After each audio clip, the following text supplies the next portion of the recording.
Hazrati Umar radhiyallohu anhu aytgan ekanlarki, tamagirlik kambag'allikdir. Tamasizlik boylikdir. Ya'ni birov tamagir bo'lsa, mol mulkka tama qilyapti. Qo'liga mol keldi, yana ikkinchisini tama qiladi. Unisi kelsa uchinchisini, dunyoni yarimi bo'lsa qolgani ham bo'lsa edi deydi. Ana bu kambag'al. Chunki to'ymayapti-da. Lekin bir odamda tama yo'q. Bugungi yeganiga yetarligi bor, usti but, lekin menga falon narsa kerak demaydi. Ko'ngli to'q, bemalol ibodatini qiladi, Alloh rizqini beradi deydi. Unda tipirchilash ham yo'q. Yugur ham yo'q. Uyqusini qochish ham yo'q.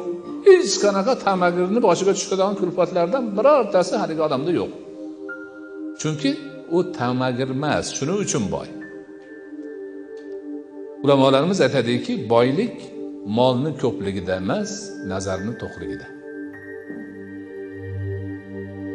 Birov dunyoni juda katta boyi bo'lishi mumkin, lekin nazari och, yana tipirchilayapti. Bir tiyin bo'lsam 7 yerdan tugib haligi ko'pga qo'shmoqchi. Lekin boshqa bir banda bor, mo'min musulmon, nazari to'q. Puli yo'q ama, lekin o'sha odam boy. Chunki haligini tipirchilaganchalik tipirchilash bunda yo'q. Haligi boyni bezovta bo'lganligichalik bunda bezovtalik yo'q.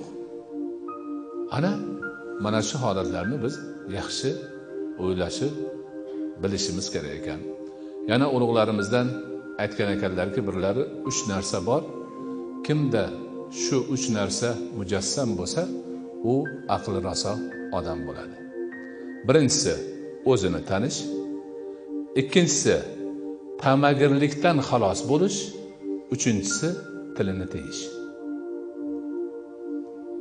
O'zini kimligini bilib, bandaligini bilib, Robbisini tanisa, o'zini kimligiga munosib ishini qilib yursa, tamagir bo'lmasa va tilini tiyib har xil gaplarni gapirmay, to'g'ri, rost, yaxshi gaplarni yurib, ana shu odam aqli raso odam.